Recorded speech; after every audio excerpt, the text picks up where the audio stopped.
Okey, baiklah. Okey, kita mulakan ya. Okey, baik. Firman Allah SWT, kamu adalah umat yang terbaik yang dilahirkan untuk manusia, menyuruh kepada yang makruf dan mencegah dari yang mungkar, dan beriman kepada Allah. Sekiranya ahli kitab beriman, tentulah itu lebih baik bagi mereka.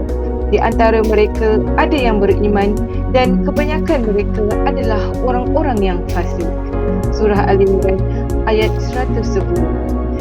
Alhamdulillah dan rasa syukur kehadirat Ilahi kerana pada hari ini kita semua telah dipertemukan dalam sebuah program diskusi ilmu yang iaitu Sembang Santai, peranan wanita dalam membina negara. Sebelum kata bersulam bicara, sebelum ilmu menusuk di dada, kata orang tak kenal maka tak cinta.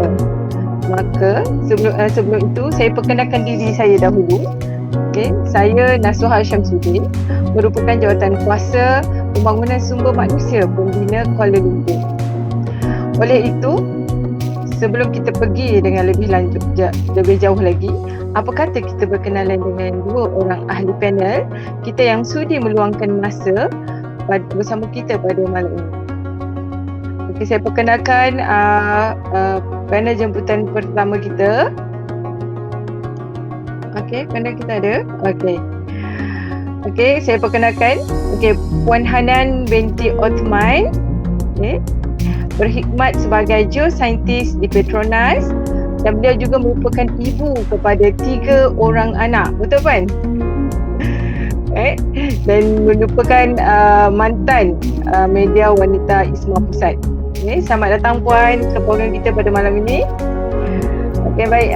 Seterusnya saya perkenalkan panel jemputan kita yang kedua.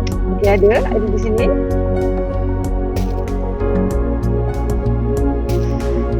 Okey, panel jemputan kita yang kedua. Okey, iaitu Cik Fatin Nadirah binti Jamalulai. Okey, beliau berkhidmat sebagai Research Associate Asia School of Business dan merupakan aktivis wanita ISMA Kuala Lumpur. Selamat datang Cik ke program Sembang Santai pada malam ni. InsyaAllah. Okey, itulah dua orang panel kita tadi. Okey, baiklah. Berkenaan tajuk kita pada malam ini iaitu peranan wanita dalam membina negara. Kalau kita lihat sekarang begitu meluas dan amat diperlukan. Maknanya kalau apa dalam bidalan orang kata pemuda harapan bangsa, pemudi tiang negara. Kan? Macam kalau pemuda je macam tak ni lah kalau tak lengkap kalau tak ada pemudi tu. Okey. Baik, jika dahulunya kita lihat wanita ni sering menjadi jantina yang lemah lah, merupakan jantina yang lemah kan. Tapi kita kena sedari bahawa dalam kelembutan wanita itulah tersirat satu ketabahan yang ketara yang mampu menyumbang kepada pembangunan negara kita. Okey.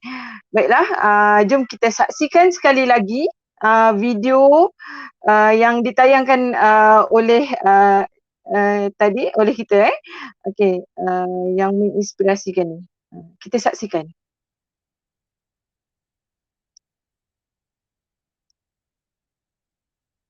Okey, video ini merupakan menceritakan tentang seekor anak gajah, okey, yang bernama Amin.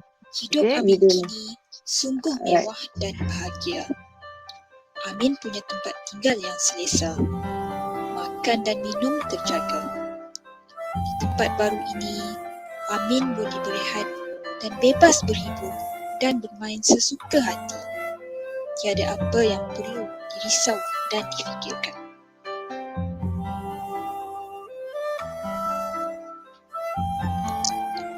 Dahulu, Amin tinggal bersama ibunya, Mak Siti, di dalam hutan.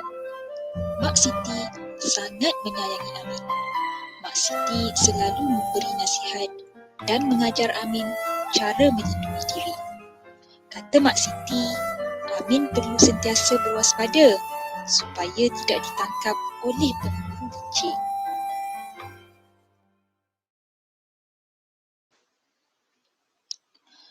Rupanya di hutan itu ada seorang pemburu licik yang sedang memburu gajah.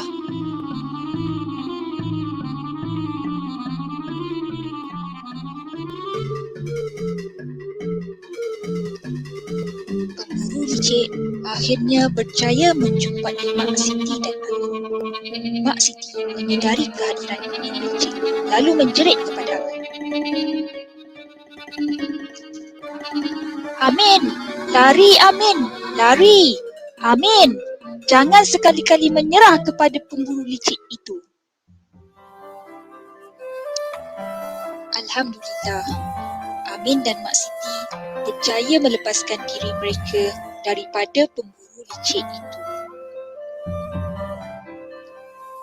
Sementara itu, pemburu licik punya ide bagaimana mahu menangkap Amin, si anak gajah.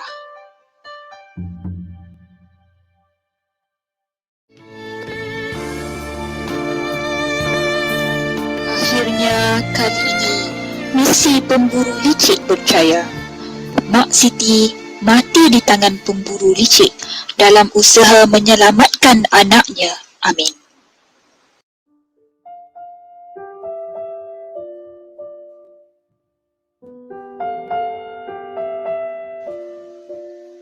Masa pun berlalu. Amin seakan lupa akan nasihat Mak Siti kepadanya. Amin semakin hampir dengan jerat pemburu licik.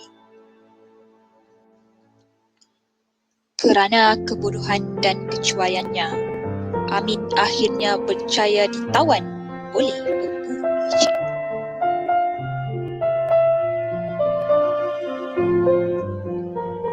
Begitulah. Kini Amin merasa bahagia, merasa merdeka dan merasa puas dengan kehidupan barunya. Biarpun hakikatnya dia kini dikurung di dalam sumur.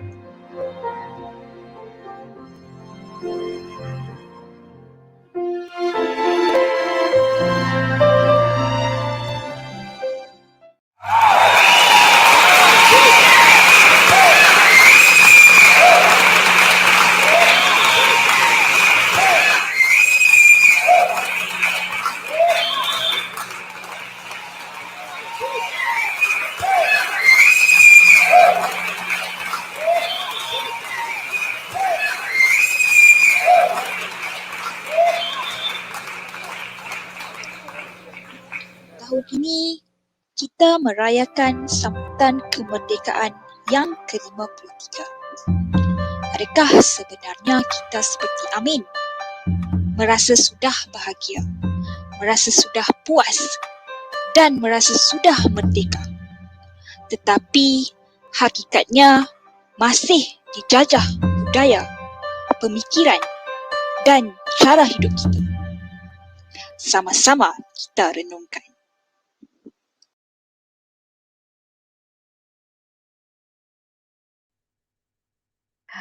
Okey, macam mana video tadi? Sangat menginspirasikan kan? Okey, salam merdeka untuk semua warga hadirin yang dikasihi. Okey, baik. Daripada video tadi kita dapat saksikan betapa besarnya peranan Mak Siti, iaitu ibu kepada si Amin, kan, dalam memastikan anaknya merdeka daripada si pemburu tadi. Jadi akhirnya kalau kita tengok, di akhirnya Mak Siti mati ditembak oleh si pemburu, kan, dan anaknya bahagia tapi tidak merdeka. Adakah kita nak anak kita macam tu? Ataupun adik-beradik kita yang generasi akan datang jadi seperti Amin lah. Okey, baik. Tanpa buang masa lagi, okey, mari kita mengupas dengan lebih lanjut mengenai tajuk kita pada hari ini. Okey, yang pertama saya ingin ajukan soalan kepada panel pertama kita, iaitu Puan Hanan. Puan Hanan ada di sini. Okey, Puan Hanan. Okey, baik. Okey, kita tunggu menantikan Puan Hanan. Okey, Puan Hanan dah ada bersama kita hari ini. Okey, Puan Hanan. Okey, soalan pertama kita. Okey, bagaimana seorang wanita boleh berperanan dalam membina negara untuk pergi lebih jauh dengan komitmen sebagai seorang isteri, seorang ibu, kan. Macam mana tu? Dipersilakan Puan. Assalamualaikum warahmatullahi wabarakatuh. Kepada Cik Nasuha, moderator kita pada hari ini, dan juga kepada para pendengar yang ada di luar sana lah. Saya Hanan, saudari Hanan, akan menjawablah soalan yang telah diajukan oleh Cik Nasuha tadi kan. So insyaAllah sebelum kita bercakap tentang peranan tu sendiri, ada beberapa asas lah, ada beberapa asas yang perlu kita faham, yang perlu kita percaya, yang perlu kita pegang sebelum kita boleh bercakap tentang peranan wanita dalam pembangunan negara. Okay, asas yang pertama, kalau Eja Teknikal boleh move to the next slide. Asas yang pertama adalah kita kena faham bahawa Malaysia adalah sebuah negara Islam. Malaysia sebagai sebuah negara Islam, maka kita sebagai seorang Muslim, kita perlu cinta kepada negara kita iaitu Malaysia kerana Islam. Kan? Kalau kita tidak percaya bahawa Malaysia adalah negara Islam, maka tidak ada asas yang kukuh untuk kenapa kita nak cintakan kepada negara kan. Tapi kita sebagai seorang Muslim, satunya kita kena cinta kepada negara kita. Yang kedua, kerana Malaysia ni adalah sebuah negara Islam, maka lebih-lebih lagi kita kena cinta kepada negara kita untuk kita nak mempertahankan status Malaysia sebagai sebuah negara Islam tu. Kenapa kita kata Malaysia ni sebagai sebuah negara Islam? Kan, kalau kita tengok benda yang paling asas kan, dalam perlembagaan sendiri telah meletakkan Malaysia, agama Islam itu sebagai agama persekutuan. Kan, dia telah meletakkan Islam tu, kedudukan Islam tu di satu tempat yang tinggi lah dalam perlembagaan Malaysia kan. Seterusnya kita mendapati even ketua negara, ketua utama negara, kita punya agung, apabila mengangkat sumpah, maka agung perlu melafazkan sumpah wallahi wabillahi watallahi kan, mengangkat sumpah di atas nama Allah untuk memelihara agama Islam pada sepanjang masa kan. Dan antara lain kita juga mendapati dekat Malaysia juga kita ada mahkamah syariah kan, untuk walaupun tak sempurna tetapi dia ada untuk nak menegakkan hukum-hukum yang ada di dalam Islam kan. Jadi itu adalah sebahagian. Ada banyak lagi sebab lain kenapa Malaysia ni adalah sebuah negara Islam. Kita sebagai umat Islam, kita perlu sangat percaya dan kita perlu sangat memperjuangkan secara berterusan agar Malaysia kekal sebagai sebuah negara Islam. Dan walaupun macam saya kata tadi, ia belum sempurna kan, memang belum sempurna, tetapi kita akan terus berusaha untuk menyempurnakan pelaksanaan Islam itu di Malaysia kan. Dan seterusnya yang kedua, asas kedua yang kita perlu percaya adalah apabila kita bercakap tentang sebuah negara, maka negara itu asasnya adalah pertama sekali individu, seterusnya keluarga dan seterusnya baru masyarakat. Tanpa keluarga kan, keluarga yang terdiri daripada individu-individu, maka tidak ada masyarakat yang membentuk sebuah negara kan. Apabila kita faham bahawa negara itu terbentuk berasaskan keluarga, maka kita akan sangat faham betapa menjaga institusi keluarga tu adalah satu poin yang sangat penting dalam pembinaan negara itu sendiri kan. Mana-mana negara kan yang nak maju tapi hanya memberi fokus kepada ekonomi kan, kepada sektor-sektor lain tetapi tidak memberi fokus kepada institusi keluarga, maka negara itu tidak akan pergi jauh kan, kerana institusi keluarga lah yang membentuk individu-individu yang akhirnya akan meneraju kepimpinan negara tersebut kan. So kita telah bercakap tentang dua asas yang sangat penting sebelum kita boleh bercakap tentang peranan kan, apa peranan kita sebagai wanita dalam nak membangunkan negara. Okey, yang seterusnya, bila kita cakap tentang peranan kan, sebelum kita bercakap tentang peranan kita sebagai seorang isteri atau seorang ibu, kita pertama sekali adalah seorang individu, betul tak? Kita adalah seorang individu, kita adalah seorang wanita. Maka apa peranan kita kan sebagai seorang wanita Islam dalam nak membangunkan negara? Yang pastinya yang benda paling asas, kita mestilah berazam dan beriltizam untuk sentiasa meningkatkan ilmu dan kemahiran yang kita ada. Kan bila saya kata meningkatkan ilmu, bukan saya kata kita semua kena keluar, kena buat masters, kena buat PhD je, semua orang jadi pemegang PhD.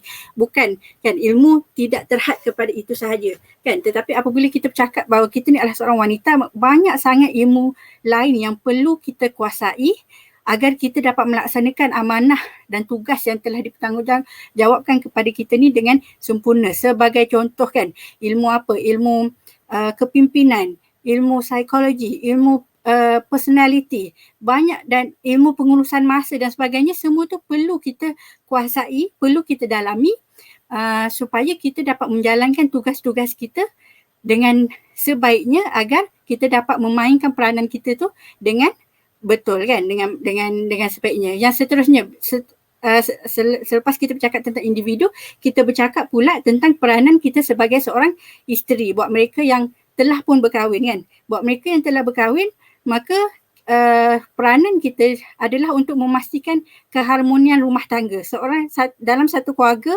yang belum ada anak-anak, dia terdiri daripada seorang suami dan seorang isteri kan. Maka di sini ada satu tanggungjawab sangat besar kepada kita sebagai isteri untuk memastikan keluarga kita tu kekal harmoni, aman dan bahagia kan.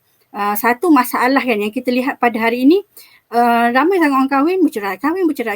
Kenapa kan? Kita kena selidiki kenapa benda ni berlaku kan. Sedangkan kalaulah seorang isteri tu tahu peranan dan juga seorang suami kena tahu peranan dan masing-masing memainkan peranan masing-masing dengan sebaiknya, maka itu adalah sumber kekuatan asas untuk yang menjadi asas kepada sebuah keluarga lah. Kalau suami isteri tu tak aman damai, macam mana nak datang anak-anak dan seterusnya kan. Jadi peranan kita sebagai seorang isteri untuk memastikan keharmonian rumah tangga tu sangat penting kan. Dan kita juga kena pastikan kita ni adalah orang yang mendorong suami kita ni, seorang lelaki, pastinya suami kita seorang lelaki, kita yang kena mendorong suami kita untuk keluar dan memenuhi tanggungjawab dia kepada negara. Of course ada antara kita yang mana kita sendiri sebagai seorang perempuan, kita ada tanggungjawab tertentu kepada negara. Contohnya ada antara kita yang bertugas sebagai peguam ke, sebagai ahli politik ke, sebagai doktor ke dan sebagainya. Tetapi tidak dinafikan juga bahawa lelaki juga ada peranan mereka, dan kita sebagai isteri kita kena memudahkan urusan suami kita untuk keluar dan melaksanakan tanggungjawab mereka untuk nak membangunkan negara kan. So sangat penting pada saya, isteri ni sangat perlu berada di sisi suami kan. Tempat seorang isteri tu adalah di sisi suami. Jadi kita ambil maklum kan, pada hari ini banyak sangat suasana yang menyebabkan suami dan isteri itu perlu tinggal berjauhan. Mereka yang berada di dalam perhubungan jarak jauh kan, perkahwinan jarak jauh, PJJ kan. Dan pada kebanyakan masanya benda tu tak dapat nak dielakkan kerana faktor tugas dan sebagainya. Cuma kalau benda tu berada di dalam pilihan kita, maka pilihlah untuk berada dan tinggal sebumbung dengan suami kan, kerana di situlah tempat isteri. Okey, itu adalah dari sudut peranan isteri. Yang seterusnya, yang terakhir kita nak cakap ini tentang peranan sebagai ibu kan. Peranan kita sebagai wanita dalam pembangunan negara adalah sebagai seorang ibu kan, adalah untuk melahirkan generasi dan membesarkan anak-anak sebagai orang yang cintakan agama dan negara. Siapa lagi yang nak membentuk anak-anak kita ni menjadi orang yang kenal Islam, yang kenal Malaysia kan, dan nak menegakkan Islam di Malaysia kalau bukan kita sebagai ibu kepada anak-anak tersebut, sebagai guru pertama kepada anak-anak tersebut kan. Sebab itu sangat penting bila kita berada di peringkat individu tadi, kenapa sangat penting untuk kita tetap meningkatkan ilmu kita, kerana di akhirnya kitalah guru pertama anak-anak kita kan. Bukannya kita nak kena mendalami ilmu sebab kita nak jadi lecturer ke, sebab kita nak memegang pos-pos tertentu, jawatan-jawatan tertentu. Kalau sekalipun kita tak nak bekerja, kita tetap kena meningkatkan ilmu kita supaya kita dapat menjadi guru yang terbaik buat anak-anak kita, agar kita dapat membentuk anak-anak kita ni nanti menjadi seorang lelaki atau seorang perempuan yang sangat hebat dalam memperjuangkan Islam dan mempertahankan negara mereka kan.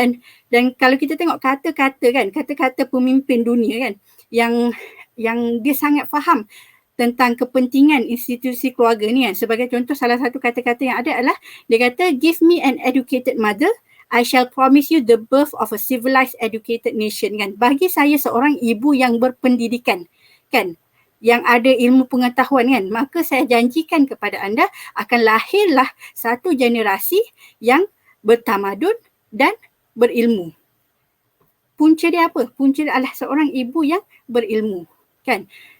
Dia betapa besarnya peranan seorang ibu tu, seorang wanita yang berperanan sebagai ibu tu dalam pembangunan negara kan. Dalam satu kata-kata lain juga yang lebih kurang sama bunyinya, educate a woman, you educate a generation kan. Apabila kita memberi ilmu kepada seorang wanita, maka kamu telah mendidik satu generasi kan. Sebab apa? Sebab wanita ni lah orang pertama yang berhadapan dengan anak-anak ataupun generasi yang akan datang kan. Jadi sangat besar peranan kita kan. Kalau di luar sana ada pendengar yang masih belum berkahwin kan, maka dari saat ini kan tanamkan dalam diri bahawa kita nak menjadi seorang ibu, kita nak jadi seorang isteri di masa hadapan yang akan membentuk generasi yang akan membangunkan negara kan. So insya-Allah mungkin sedikit sebanyak itulah yang saya boleh kupas tentang peranan wanita dari sudut seorang isteri dan seorang ibu terhadap pembangunan. Atas perkongsian tadi, jam pun dah berbunyi ya. Okey, suka saya ulang tadi kata Hikmat educate woman, educate generation, betul Puan Hanan? Okey, insya-Allah kan. Okey, jika tadi kita lihat dari sudut seorang isteri dan ibu, okey, seterusnya kita nak ajukan soalan pula kepada panel kedua kita iaitu Cik Fatin. Okey, Cik Fatin. Ada di sini Cik Fatin?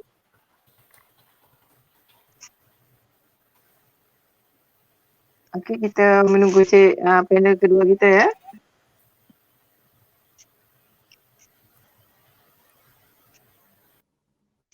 Alright. Okey, Cik Fatin kita dah ada. Okey, baik. Okey, Cik Fatin, bagaimana wanita, okey, ini soalan kita terus soalan. Okey, bagaimana wanita boleh berperanan dalam membina negara untuk pergi lebih jauh dengan komitmen kerjaya kan? Ada yang dakwah kan? Boleh tak kongsikan? Okey, boleh. Terima kasih kepada silakan, Cik Nasuha. Dengar tak suara dengar, saya? Dengar. Okay. Saya dengar. Terima kasih Cik Nasuha atas soalan Cik Nasuha. Bismillahirrahmanirrahim. Okey, insyaAllah saya sukalah. Saya pertama-tama sekali saya nak berterima kasihlah kepada wanita Ismail kerana mengorganiskan ataupun membuat satu sesi yang saya rasa sangat strategik lah, sebab satu, kita dekat bulan Ogos kan, dan satu lagi kita diambang menyambut kemerdekaan itu sendiri. Dan selalunya macam Cik Nasuha cakap tadi, ini adalah satu sembang santai lah kan kepada mereka-mereka yang sedang mendengar di luar sana. Janganlah anggap ini adalah satu sesi yang macam ceramah dan sebagainya. Siapa yang tengah lipat baju ke, tengah jaga anak ke, tengah nyusu anak ke, boleh je dengar sesi ni, sebab ni macam agak informal. Dan kalau ada soalan santai, kalau ada soalan ke ataupun ada beberapa macam pertanyaan ke, boleh drop komen di FB di bawah ni, macam vlogger pula kan. Okey, insyaAllah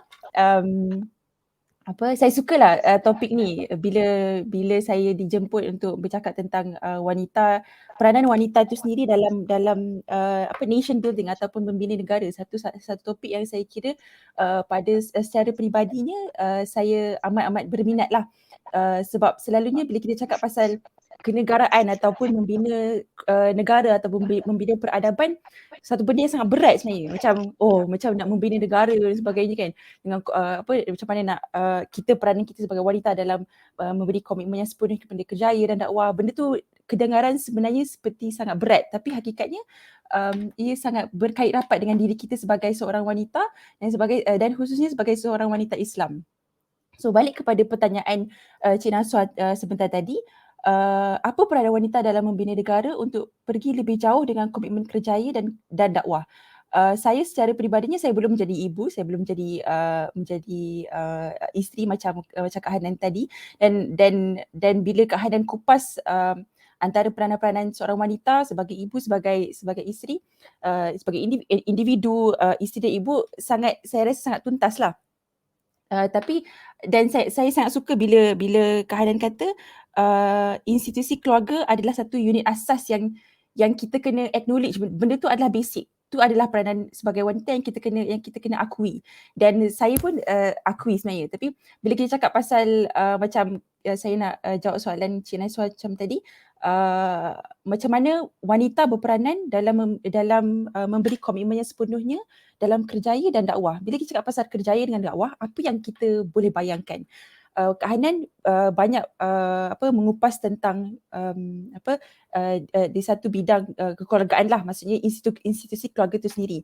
Tapi apabila kita keluar daripada institusi keluarga, dalam masyarakat, dalam pekerjaan, itu adalah yang dimaksudkan dengan kerjaya dan dakwah. Dan bila saya cakap pasal kerjaya, bukanlah macam jangan anda di luar sana jangan bayangkan orang yang profesional yang bekerja di pejabat dan sebagainya. Kalau kita sebagai stay at home mom pun, kita sebenarnya ada kerjaya kita sendiri di dalam masyarakat kita sendiri. So benda tu yang kita kena jelas sebenarnya. Okay, bila cakap pasal peranan ni, saya sukalah untuk share secara peribadi 3 peranan utamalah kita sebagai wanita di luar daripada isi rumah tu sendiri ataupun di dalam masyarakat, di dalam kerjaya kita. Yang pertama, sebelum kita masuk dalam masyarakat, kita kena faham apa fitrah masyarakat tu sendiri. Kalau boleh, saya sukalah untuk share kalau macam saya bagi talk kepada anak-anak muda ke ataupun orang atau even kawan-kawan saya suka share satu fakta ni lah. Sebenarnya kita hidup di zaman pasca normal. Apa yang dimaksudkan dengan pasca normal? It's not exactly the new normal. Yes, we are living in a new normal sebabkan COVID dan sebagainya. So norma baharu lah orang katakan. Tapi hakikatnya kita hidup di zaman pasca normal. Apa yang dirasakan normal, normal tu, benda tu sebenarnya dah outdated. Benda tu sebenarnya dah ke belakang. Kalau ini adalah hakikat macam mana dunia berlangsung sekarang lah. Contoh orang dulu tengok perkahwinan antara lelaki dan perempuan itu adalah perkara biasa yang perkara normal. Tapi hakikatnya pada zaman sekarang benda tu dah bukan satu benda yang normal dah. Ada orang explore benda-benda lain juga. Itu bukan saya yang cakap kita kena adopt that kind of lifestyle, tapi kita kena faham itu hakikat dunia sekarang. Saya suka untuk share satu website, kalau boleh, boleh ke organizer buka website tu? Kalau tak boleh tak apa. Okay, bila cakap pasal ideologi pasca normal ni, ini bukanlah satu benda yang saya reka. Ini bukanlah satu benda yang macam saya borak dengan kawan saya, tak. Ini adalah satu kajian yang khusus yang telah dilakukan oleh oleh scholar yang terkenal lah. Okay, kalau kita tengok what is post normal times, okay, boleh tengoklah dari segi definisi di sini, tapi saya nak khususkan kalau scroll bawah sikit, cuba scroll bawah sikit. Okay, scroll bawah lagi. Ini banyaklah benda-benda agak teknikal sebagainya kan. Tapi saya tunjuk apa yang kita faham ataupun perbandingan di antara zaman-zaman dahulu, zaman-zaman kita dulu, macam saya lahir dulu, compare dengan zaman sekarang. Bawah lagi sikit. Ada kalau tengok timeline. Okey, tengok timeline atas sikit. Okey, tengok timeline. Kalau organizer boleh tekan contoh. Kalau timeline ni, kalau ikut timeline, kita ada berapa timeline utama. Satu classic timeline, satu modern, satu pasca modern, postmodern, dan sekarang ialah pasca normal. So kalau kita tengok dari segi kita nak faham maksud kehidupan lah, contoh maksud kan. Kalau kita tengok dari segi era klasik, I think therefore I am. Maksudnya bila saya berfikir, maksudnya saya wujud. Kalau kita tekan di modern, di era modern, I progress, therefore I am. Maksudnya this is where the economic development was thriving dan sebagainya. Banyak pembangunan, idea-idea pembangunan berlaku dan nak kata thrive masa ni lah. Kalau tengok pasca moden pula, kalau tekan pasca moden,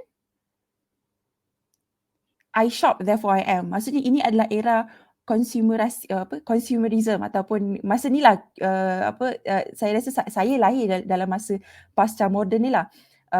Apa yang mendefinisikan kita ialah kebolehan kita untuk membeli satu barang. Tapi di dalam post normal time ataupun pasca normal, Aisyah, therefore I am. Maksudnya sebab kita hidup dalam zaman media sosial dan sebagainya kan. Selalunya bila kita dengar satu news je, kita cepat-cepat, saya kena share dekat WhatsApp group, saya kena share dekat Twitter dan sebagainya. Itu adalah satu fitrah yang kita rasa lah, perasaan yang kita rasa. Ini adalah hakikat meaning of life of today.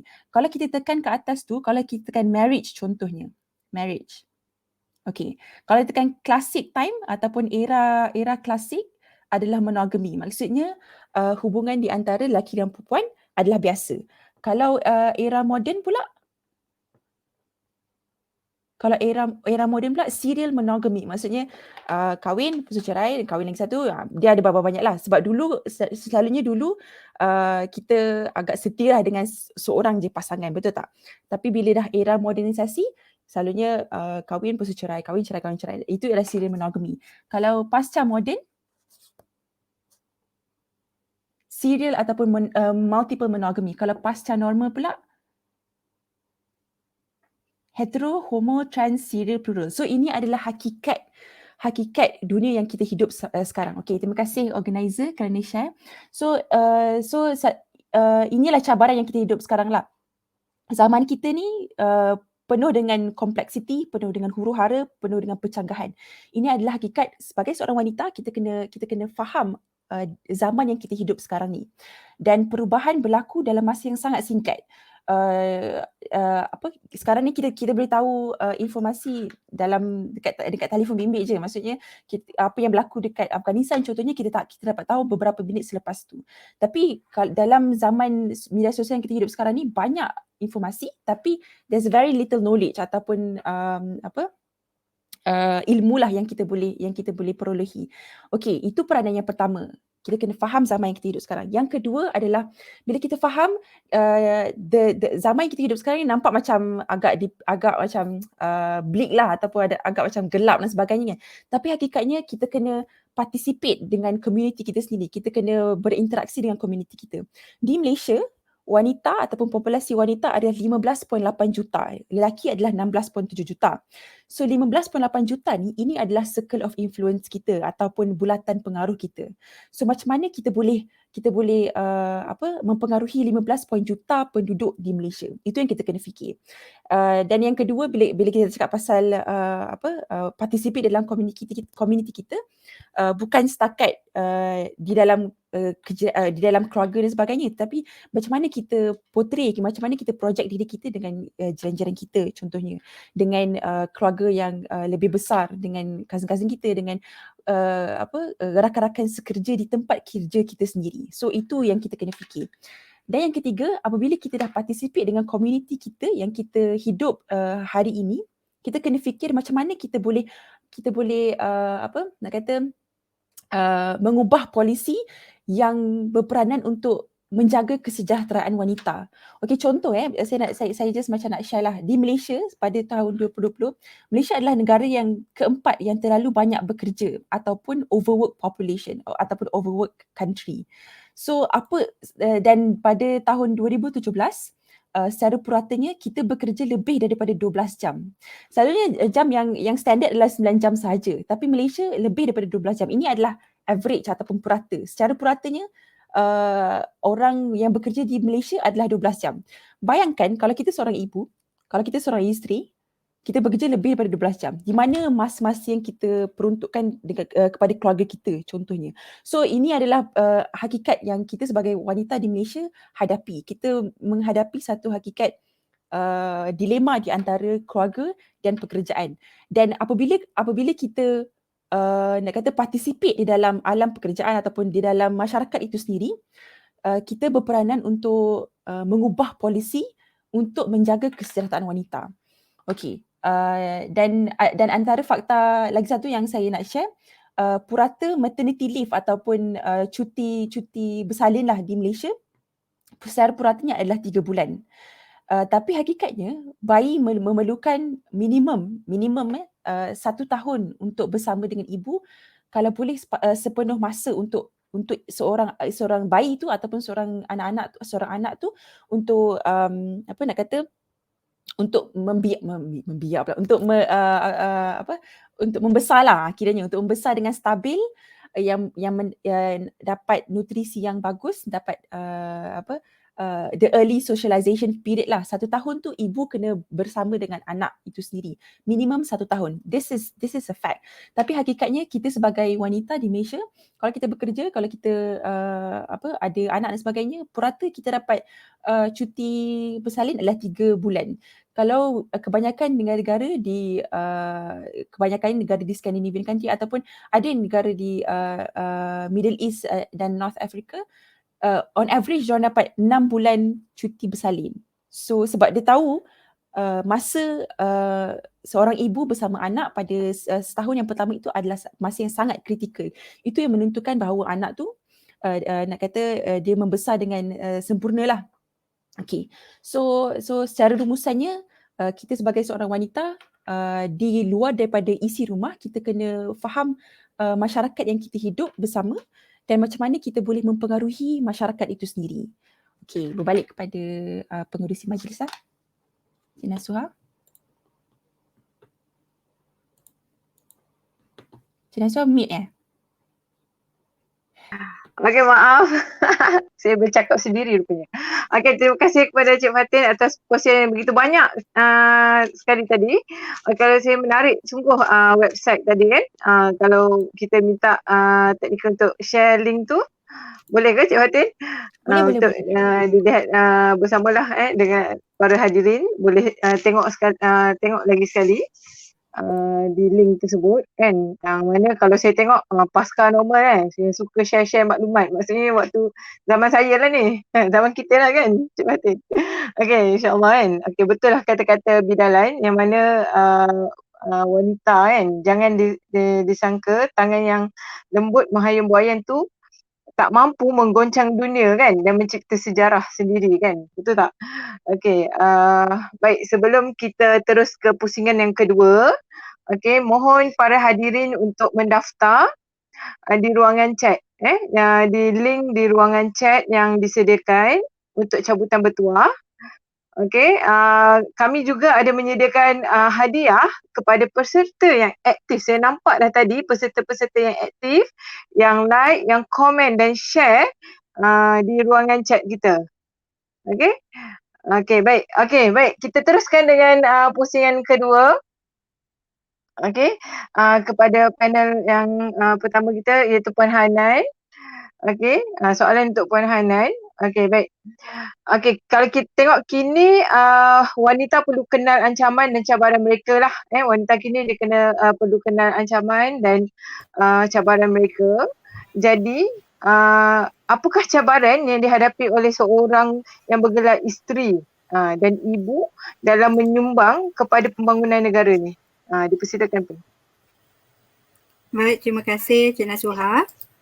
Okay, so insyaAllah kalau tadi kita bercakap tentang peranan kan, peranan kita sebagai seorang ibu, peranan kita sebagai seorang isteri dan sebagai individu lah, seorang individu Muslim, kita nak tengok pula cabaran kan. Kalau tadi kita sentuh banyaknya peranan wanita ni adalah kerana untuk menjaga institusi negara, institusi keluarga kan, kerana institusi keluarga tu merupakan one of the main pillars yang membentuk masa depan negara, sama ada negara tu akan maju atau tak. Maka bila kita fokus kepada institusi keluarga tu, sangat banyak cabaran kan. Dan bila itu baru bercakap dari sudut seorang isteri dan ibu, belum lagi seorang isteri dan ibu yang bekerja kan, macam yang telah dikupas oleh Cik Fatin kita tadi kan. Dan saya sangat tertarik lah bila Cik Fatin tekankan tadi kan, antara perkara yang kita boleh buat sebagai seorang wanita yang bekerja adalah kita go out there kan, dan kita ubah polisi kan, make it woman friendly kan, make it woman friendly. Dan macam saya memang menyaksikan lah, memang ada syarikat-syarikat yang sangat meraihkan kepelbagaian, mengambil kira wanita-wanita yang mengambil kira seorang wanita yang ada anak, yang nak kena uruskan anak dan sebagainya kan, lalu dia memperkenalkan polisi-polisi syarikat, contohnya flexible hours kan.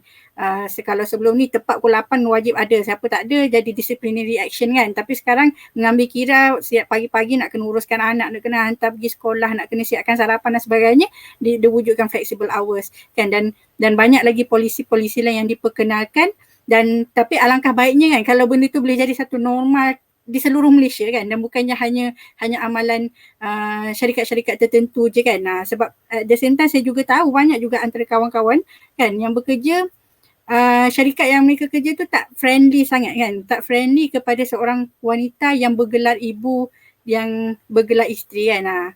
Okey, tu sedikit satu topik yang menarik lah kalau kita nak cakap kan. Okey, berbalik kepada soalan sebenar yang kita nak cuba kupas sekarang ni. Kalau kita punya JK Teknikal boleh on kan, cabaran yang kita hadapi kan ada banyak. Saya cuba berkongsi sedikit sebanyak apa yang ada. Yang pertama sekali adalah cabaran yang kita hadapi adalah serangan yang berterusan terhadap institusi keluarga itu sendiri kan. Okey, serangan yang pertama, kalau kita tengok ke atas institusi keluarga ni, kita tengok statistik yang terkini. Boleh move to the next slide. Kita tengok statistik yang terkini, kita melihat bahawa setiap tahun statistik negara kita adalah jumlah perkahwinan menurun, jumlah perceraian meningkat kan. Dan ini adalah satu trend yang sepatutnya sangat membimbangkan kita. Kalau tadi kita dah cakap kan betapa institusi keluarga ni adalah sangat penting bagi pembangunan negara kan. Tetapi statistik menunjukkan bahawa institusi keluarga di Malaysia sekarang ni semakin rapuh, semakin bermasalah kan. Semakin banyak keluarga yang bercerai, semakin tidak ramai orang yang berkahwin. Kan, walaupun nampak angka dia macam sikit sebab jumlah yang kahwin tu masih banyak, tetapi kalau kita tengok saban tahun trend tu berterusan kan, dan kita tak nak sampai ke satu tahap jumlah yang berkahwin sangat sedikit sehingga kan kita tidak lagi ada generasi baru kan, disebabkan tak ramai orang yang berkahwin kan. Okey, yang kedua, bila kita bercakap tentang ancaman terhadap institusi keluarga adalah ancaman LGBT. Kan, bagaimana kalau tadi Cik Fatin pun berkongsi kan, marriage di era pasca apa tadi?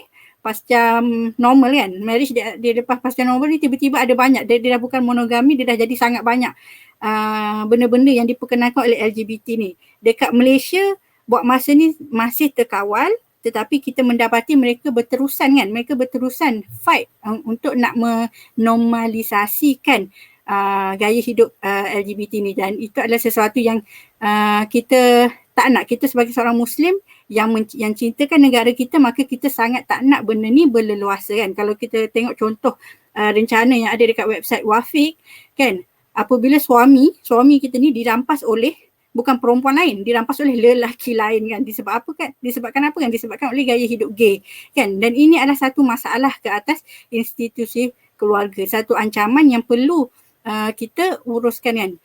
Dan siapa lagi kan yang nak membentuk fitrah suci anak-anak kalau bukan kita kan, yang nak memperkenalkan bahawa benda-benda ni salah, benda-benda ni dilarang oleh Islam kan. Dan yang ketiga, ancaman terhadap Islam tu, ancaman terhadap institusi keluarga tu sendiri adalah bila mana kita tengok banyak pihak yang cuba menghina ataupun merendah-rendahkan status suri rumah kan. Mungkin kalau ada di kalangan audiens kita pada hari ini yang merupakan suri rumah kan, mungkin pernah mengalaminya, mungkin pernah terasa hati dengan kata-kata orang lain yang seolah-olah tidak memandang tinggi terhadap kita punya tugas sebagai seorang suri rumah, seolah-olah seorang suri rumah ni duduk rumah goyang kaki je kan. Sedangkan kita je yang tahu betapa suri rumah ni sendiri adalah satu tugas dan tanggungjawab sangat besar kan. Okey, kita pergi kepada yang seterusnya. Antara cabaran yang kita hadapi juga adalah tentang hilangnya roh cintakan negara berasaskan Islam. Okey, dekat sini kita dapat lihat macam mana masyarakat di negara kita lebih macam mengagungkan negara lain berbanding negara sendiri kan. Kita pergi kepada slide seterusnya. Antara punca-punca kan yang menyebabkan hilangnya roh ni, ni saya punya pengamatan kan, antara punca yang menyebabkan hilangnya roh patriotik, semangat cintakan negara itu adalah kerana ketidakstabilan politik yang berada di tanah air kita sekarang kan.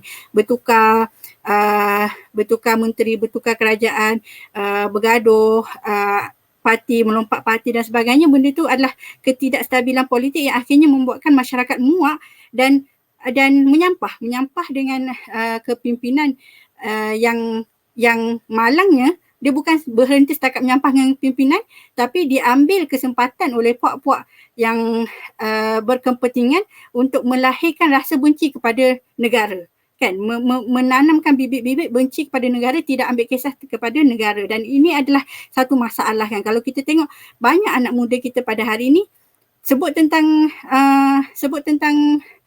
politik, oh aku malas nak ambil tahu, kan, ataupun menyampah, kan, oh Malaysia memang teruk, kan.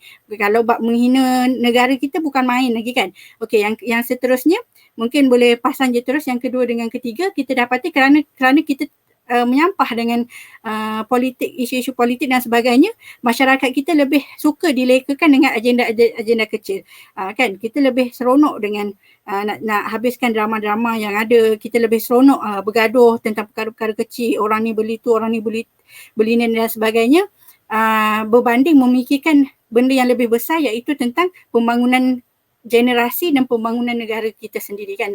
Dan yang ketiga, kita dapati telah berleluasa, kan, di dalam masyarakat kita pada hari ini, betapa kita lebih mengagung-agungkan negara lain dan kita rasa malu dan kita rasa hina bila benda tu adalah identiti Malaysia. Kalau cakap Melayu sepenuhnya kita rasa macam koloknya dia tu, dia tak pandai cakap, kan. Kalau kita jual jenama, oh nak kena ada English, nak kena macam ni baru catchy, baru ada kelas. Kalau Melayu sepenuhnya tak ada kelas, kan. Dan ini adalah satu benda yang tidak sihat, kan. Okey, kita pindah kepada cabaran seterusnya. Selepas cabaran terhadap roh cintakan negara ni, cabaran yang seterusnya adalah pengaruh negatif media sosial, kan. Tidak dapat dinafikan. Kalau tadi Cik Fatin sendiri, kan, telah tunjuk betapa pasca normal tu adalah I share, therefore I am, kan. Kita adalah apa yang kita share, kan. Sebab apa? Media sosial tu dah jadi satu komponen penting, kan, dalam kehidupan kita pada hari ini. Kalau kita tengok cabaran yang dibawa oleh media sosial ni, yang pertama kita tengok adalah cabaran pornografi, pedofil dan benda-benda yang seakatan dengannya lah. Kalau kita tengok dekat the next slide, kalau dulu kan kita boleh orang zaman dulu boleh biarkan anak-anak main kat luar dengan bebas, kan. Macam zaman kita dululah, kita boleh keluar main dengan kawan-kawan petang tak ada masalah, kan. Lepas tu bertukar ke satu era yang mana nak lepaskan anak kat luar tak selamat, kan. Nanti kena culik, kan. Tapi jadinya anak kena duduk dalam rumah. Sekarang ni tinggalkan anak dalam rumah pun belum tentu selamat, kan. Sebab ada cabaran ataupun ada masalah-masalah pornografi dan pedofil apabila anak-anak tu duduk dalam rumah dan disajikan dengan gadget, kan. So itu adalah satu cabaran lah. Kita nak membentuk anak-anak kita tengok anak kita hanyut dengan benda-benda macam ni, kan. Okey, yang seterusnya, kerana media sosial ni juga kita menjadi orang yang suka membanding-bandingkan kehidupan kita dengan orang lain, kan. Jadinya daripada kita sibuk nak membangunkan anak kita ni jadi anak yang beragenda, kita lebih sibuk rumah orang tu cantik, rumah aku tak cantik lagi macam orang tu dah renovate, aku tak renovate lagi, dia dah beli ni, aku tak beli lagi, kan. Dia jadi kita asyik nak compare, lantas menjadikan kita ni orang yang tak bersyukur dan sentiasa menuntut-nuntut, kan. Kita sampaikan kita mungkin menuntut daripada suami kita melebihi kemampuannya. Kita mungkin menuntut daripada anak kita melebihi kemampuan anak kita. Tengok anak orang lain dah pandai buat ni, pandai buat tu, pandai macam-macam, anak kita takat tu juga, kan. Dan kita compare untuk nak meningkatkan diri tu bagus, tapi compare yang sampai yang tidak berasas tu, kan, itu tidak baguslah, kan. Sampai kita mungkin marah-marah nak kita, kenapa tak pandai macam anak orang tu, kenapa tak pandai macam anak orang ni, kan. So itu adalah sesuatu yang tidak baguslah daripada media sosial ni. Dan yang ketiga, media sosial ni juga antara benda yang membawa kepada runtuhnya institusi keluarga kerana hilangnya prioriti, kan. Sampai kan gadget yang sepatutnya menghubungkan manusia, it's supposed to be connecting people, akhirnya dia menjadi penyebab kepada orang yang dekat itu semakin jauh, kan. Sebab kita lebih nak tengok kita punya follower berbanding orang yang berada di depan mata kita, kan. Berbanding anak-anak kita, berbanding suami kita yang berada di depan mata, kan. So ini adalah cabaran-cabaran yang kalau kita berbalik kepada apa yang saya terangkan waktu slot pertama tadi, sebagai seorang individu, pentingnya kita meningkatkan ilmu-ilmu dari pelbagai sudut, kan. Kerana ilmu-ilmu inilah yang akhirnya akan membantu kita mengatasi cabaran-cabaran yang dihadapi oleh institusi keluarga pada hari ini, kan. Okey, so saya rasa cukup dulu setakat tu. Saya kembalikan kepada kita punya moderator, Cik Nasuha.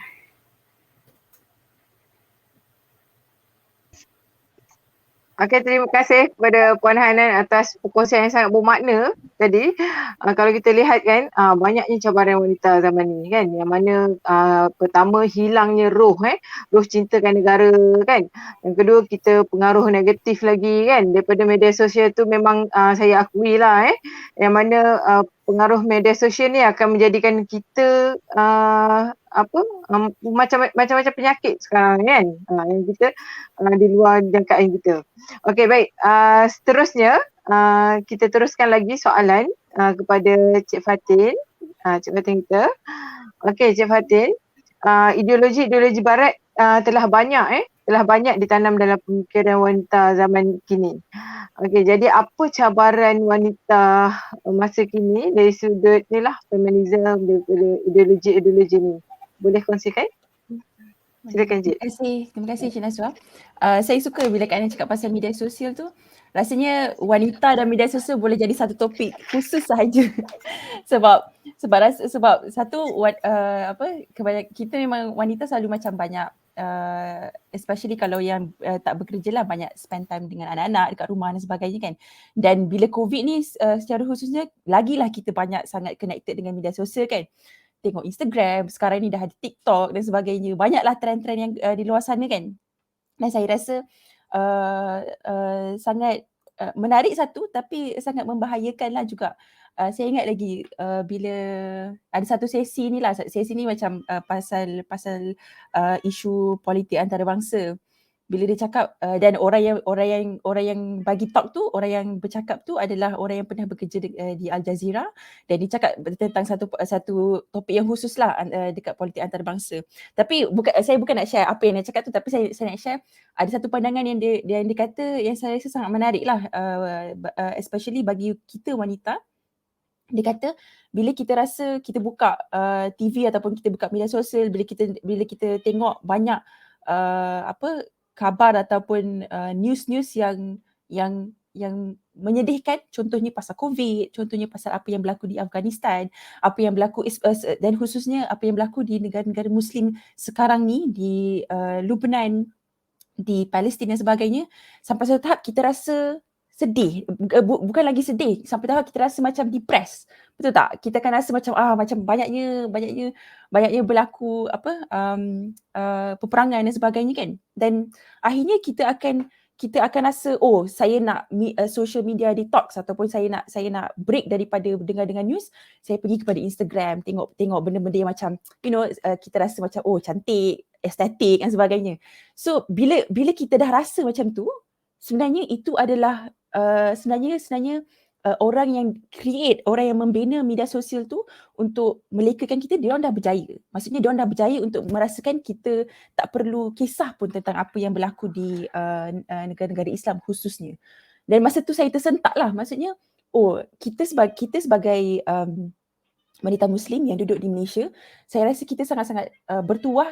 Bukan, sorry kalau dengar bunyi bising sebab kucing saya macam tengah bunyi bising sekarang. Okay. Kalau kita rasa sebenarnya kita di Malaysia agak bertuah sebab dari segi stability, saya tak cakap pasal stability politik stability politik tu satu benda yang berbeza lah. Tapi dari segi kehidupan kita agak stabil dari segi kehidupan kita. Kita tak ada peperangan yang dari segi yang fizikal lah, tak ada bom dan sebagainya. Dan kita rasa kita nak berada di kepompong itu untuk berasa selesa itu. So kalau sampai tahap kalau kita rasa kita depressed nak dengar apa yang berlaku di Palestin dari segi everyday day to day basis, dan kita rasa sampai tahap kita macam tak nak kisah dah pasal benda tu, maksudnya Barat dah berjaya untuk melakukan, untuk menjadikan kita sebagai umat Islam yang tak kisah dengan orang-orang lain. Okey, itu adalah satu sharing je lah. Tapi berbalik kepada soalan Cik Naswa tadi kan, apakah cabaran wanita dari segi ideologi dan pemikiran lah, dan saya kira apa yang Puan Hana cakap tadi banyak dah menyentuh pasal ideologi dan sebagainya. Tapi satu benda yang saya nak tekankan adalah pandangan dan sumbangan wanita dalam pembangunan negara sangat-sangat penting. Maksudnya even kita sebagai ibu, kita sebagai isteri, kita memainkan peranan yang sangat besar dalam pembangunan negara. Dan bila cakap pasal cabaran ni, yang pertama saya rasa bila saya sukalah untuk rumuskan apa yang Puan Hanan cakap tadi, dengan LGBT, dengan fahaman-fahaman feminism yang ekstrim dan sebagainya, kita sebenarnya telah mewarisi cara faham yang lain daripada fitrah kita sebagai seorang wanita Muslim. So contohnya kita ditekan untuk mengambil dalam to some extent untuk mengambil ataupun kadang-kadang mengambil alih peranan lelaki secara total. Contohnya macam kita kena jadi presiden syarikat ni dan sebagainya. Maksudnya it's a good goal ataupun it's a good ambition, tapi kita tak semestinya perlu untuk mengambil alih peranan lelaki secara totaliti. Lelaki dan wanita adalah bersifat complementary, bukan bersifat competition. Kita bukannya nak compete between each other, tapi kita bersifat complementary. Apa yang boleh dilakukan lelaki tak semestinya kita perlu melakukannya secara total. Contohnya lah. Dan semua benda yang perempuan lakukan tak semestinya lelaki boleh buat, betul tak? Okay, so dan bila kita cakap peranan wanita ni, kita mewarisi peranan yang distorted dari segi apa yang kita perlu buatlah sebagai seorang wanita. Saya rasa saya sebagai student of economy sangat boleh relate lah dengan isu ni, sebab selalunya wanita ditekan untuk keluar bekerja, untuk participate in the economy contohnya kan.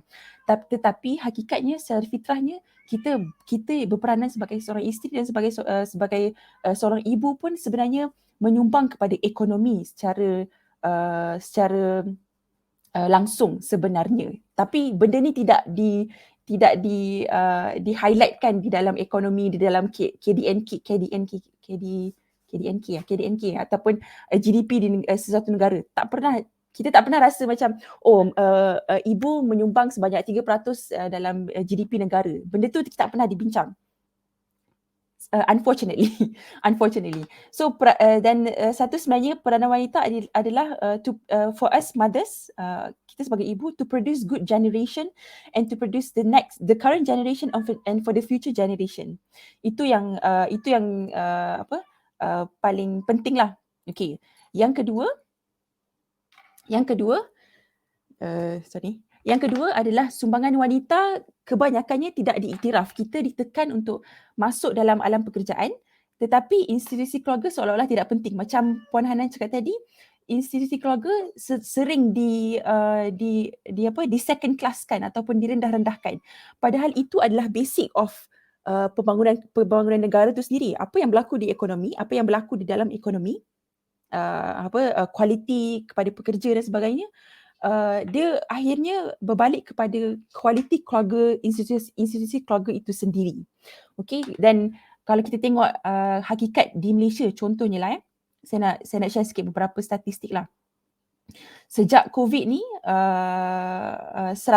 peningkatan panggilan berkenaan keganasan rumah tangga yang telah dibuat meningkat sebanyak 150%. Maksudnya sangat tinggi lah. Dan yang kedua, dan bila kita cakap pasal keganasan rumah tangga ni, akhirnya dia akan berbalik sangat berkait rapat dengan wanita secara khususnya. Okay. Dan cabaran yang ketiga, dan yang saya rasa yang nak kata akibat yang dua yang saya cakap tadi tu, yang lebih parah adalah apabila wanita dibebani bukan 2 kali, tetapi sekarang ni dah 4 kali lebih bebanan sebagai seorang wanita. Contohnya, dan saya mengambil kira situasi COVID lah. Contohnya wanita bekerja di rumah sekarang ni kan, tak kisahlah anda bekerja ataupun anda seorang suri rumah. Satu, kita kena jaga makanan anak-anak. Ni masa COVID lah. Satu, kita jaga makanan anak-anak dan suami masa diorang almost 24/7 ataupun 24 jam di rumah. Yang kedua, walaupun ada PDPR, pendidikan pun ibu-ibu selalunya ibu-ibu yang monitor, yang tengok pendidikan anak-anak secara online. Ayah selalunya macam buat kerja sendirilah, tapi seorang ibu selalunya we are expected to monitor our kids as if we are a teacher lah. Yang ketiga, penjagaan orang tua dan ahli keluarga selalunya akan jatuh kepada wanita. Dan di Malaysia 60% wanita yang tidak bekerja mengatakan sebab utama mereka tidak bekerja adalah sama ada untuk menjaga anak-anak ataupun menjaga orang tua. So hakikatnya kalau kita tengok kat sini, peranan wanita sangat penting dalam ekonomi, dalam negara, tetapi selalunya tidak diiktiraf. Dan ini adalah kalau dari segi ekonominya dipanggil unpaid care work. Maksudnya wanita yang menjadi suri rumah dan sebagainya tidak diiktiraf dan sumbangan mereka tidak diiktiraf dalam sumbangan ekonomi secara khususnya. Dan benda ni adalah satu benda yang kita kena ubahlah. Dan bila kita cakap pasal tidak iktirafan wanita dalam kerja-kerja rumah dan sebagainya, hakikatnya dan akhirnya satu, diorang memang tak ada gaji lah kan. Saya nafkah dan sebagainya. Benda tu kita boleh cakap separately lah. Tapi bila kita tak ada gaji, selalunya wanita akan meletakkan keluarga pada tempat yang pertama dan mengakibatkan satu, dia tak ada savings dan akhirnya tak ada financial security ataupun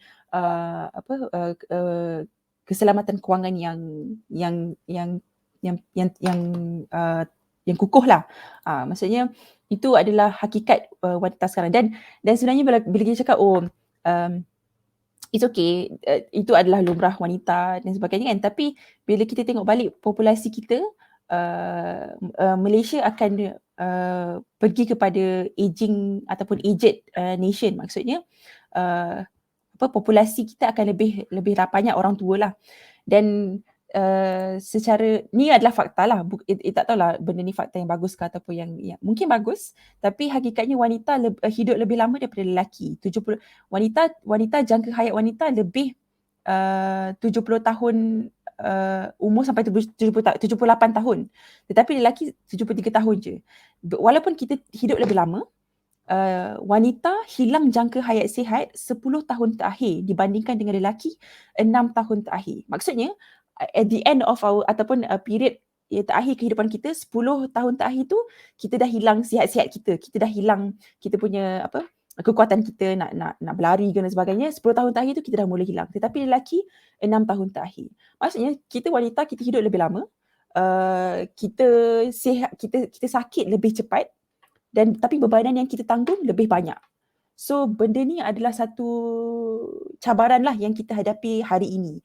So bila kita bila cakap pasal peranan wanita ni, sukalah saya, mungkin kita akan berbicara lepas ni dalam pusingan ketiga. Bila cakap pasal wanita, ada seorang kawan saya yang selalu share, dia recommend saya baca buku ni. Buku ni berkaitan Ibu Yoyo Yusra. Yoyo Yusra adalah satu figura politik di Indonesia. Dia adalah ahli DPR, Dewan Perwakilan Rakyat, tak salah saya. Dia adalah seorang hafizah satu. Dia seorang isteri, dia seorang ibu kepada 13 orang anak hafiz yang hafal Al-Quran. Tetapi pada masa yang sama dia adalah seorang ahli DPR ataupun Dewan Perwakilan Rakyat.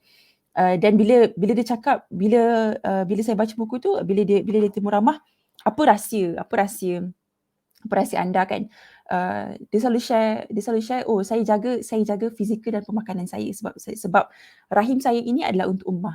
So dari segi pandangan dia berperanan sebagai seorang wanita, sebagai seorang ibu, tetapi dia punya ambition ataupun cita-citanya lebih daripada realm of isi rumah itu sendiri. Sebab bagi dia, peranan dia sebagai seorang wanita adalah menyumbang untuk ummah secara keseluruhan. So itu je daripada saya. Untuk pusingan yang kedua, saya pulangkan kepada pengerusi majlis. Okey, baiklah. Terima kasih kepada Cik Fatin kita atas perkongsian yang begitu menarik tadi. Kalau kita tengok kan, memang wanita ni kalau dilihat memang dah dipengaruhi lah dengan pemikiran barat, dan suka untuk saya simpulkan kan, wanita kini mesti mempunyai ilmu lah untuk menghadapi cabaran-cabaran yang panel kita kongsikan tadi. Dan tanpa ilmu, siapalah wanita, betul tak? Wanita di luar sana Okey, siapa ilmu, siapalah wanita kan? Okey, yang nak membina generasi yang berjaya. Kita boleh bina generasi tapi kena dengan berilmu lah Okey baik, okey sebelum kita terus ke pusingan yang ketiga, okey, saya ingin mengingatkan sekali lagi kepada para hadirin yang ingin bertanya soalan, boleh sahaja kemukakan soalan di bahagian chat kita. Okey, kemudian kepada yang belum mendaftar, bolehlah daftar untuk kita ada sesi cabutan bertuah selepas ini, dan juga kepada peserta yang aktif aktif chat aktif like, comment and share di ruangan chat kita akan mendapat hadiah Okey, teruskan keaktifan anda. Okey baik, kita teruskan dengan pusingan ketiga. Okey, kalau tadi kita dah dengar tentang peranan, tentang cabaran, tentang ancaman tentang seorang wanita tu. Okey, sekarang kita nak pergi kepada tokoh-tokoh tokoh-tokoh. Sebelum tu suka untuk saya sharekan satu hadis daripada hadis riwayat Muslim dan Hakim, yang mana dari Anas bin Malik mengatakan bahawa Nabi bersabda, pemuka wanita ahli syurga ada 4. Saya rasa dah tahulah, siapa yang dah tahu boleh tolong tulis kat bawah tu kat ruangan chat. Okey, ada 4. Ia adalah siapa? Maryam bin Imran, Fatimah binti Rasulullah Muhammad SAW, Khadijah binti Khuwailid dan Asyah, iaitu isteri Firaun kan. Kalau kita tengok, ini adalah contoh wanita-wanita hebat kita yang kita boleh jadikan sebagai role model kan, dalam memperjuangkan agama itu sendiri, di samping mengorbankan dirilah untuk agama tercinta. Okey baik, kita teruskan kepada panel yang pertama. Okey, boleh Puan Hanan kongsikan kejayaan sahabiah dan dalam sumbangan mereka pada ketika pada ketika zaman mereka tu. Silakan Puan. Pengorbanan seorang wanita, kejayaan seorang ni lah seorang wanita sahabiah pada zaman tu. Silakan Puan. Wanita je ke? Ya. Kita akan bercakap tentang sahabiah je ke ataupun kita akan concludekan terus lepas tu?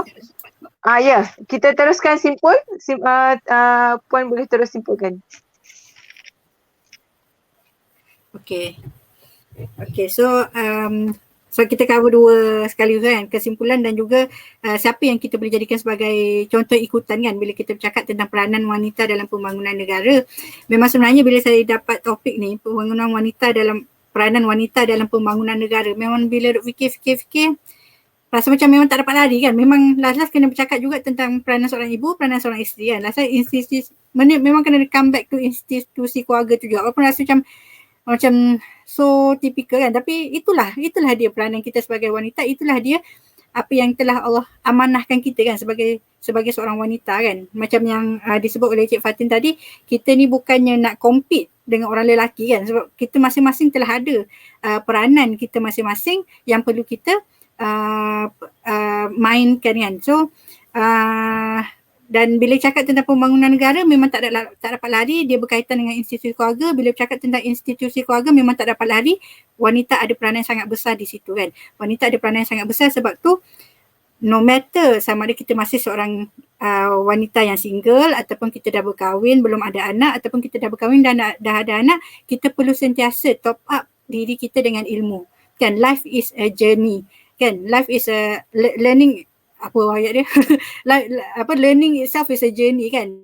Dia bukannya macam umur ni je baru boleh belajar, lepas daripada tu kita dah terlambat nak belajar, tak kan. We are always learning, we are always trying to improve ourselves to become a better Muslimah, to become a better person kan. Kalau sebelum ni kita tak pernah buat, tak apa kan, it's not wrong. Yang penting kita belajar daripada pengalaman, kita belajar melalui majlis ilmu dan kita improvekan diri kita as we go along kan. So kalau kita bercakap tentang siapa yang kita boleh contohi kan, mungkin secara kesimpulan kan, kalau kita adalah seorang individu kan, seorang individu yang mungkin masih single, siapa yang kita boleh contohi adalah Aisyah, isteri Rasulullah kan, Aisyah radhiyallahu anhu, yang mana beliau Aisyah merupakan seorang yang mendalami ilmu kan dengan bersungguh-sungguh sehingga kan menjadi rujukan pada sahabat Nabi kan, sehingga kan orang yang hidup kemudian daripada Nabi pun merujuk kepada Aisyah kan, kerana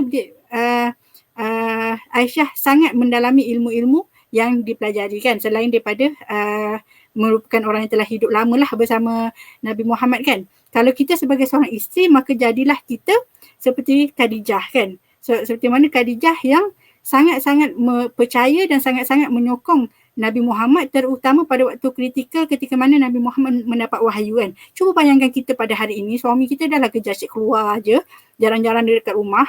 Kita bayangkan kan, sebab Nabi beruzlah tu tak, Nabi beruzlah lama kan, bila pergi ke gua kan.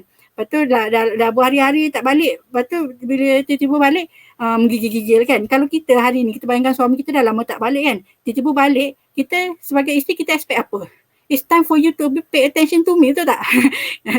Fitrah wanita kan. It's time for you to pay attention to me. Tapi ni kita tengok Khadijah sentiasa mengutamakan suaminya dan sentiasa support suaminya iaitu Nabi Muhammad, tak kira masa kan, sehingga kan Aisyah pun cemburu kepada Khadijah yang telah pun meninggal dunia kan, kerana betapa besarnya cinta Nabi Muhammad kepada Khadijah kan, disebabkan oleh pengorbanan Khadijah kan. Kalau kita ingat kalau kita ingat nasyid kan nasyid tentang isteri kan, isteri cerdik yang soleha, penyejuk mata, penawar hati, penenang fikiran kan. So itulah impian yang patut kita tanam kan. Kita sebagai seorang muslimah, kita perlu tanam dalam diri kita, bila aku menjadi seorang isteri, aku nak jadi seorang isteri solehah.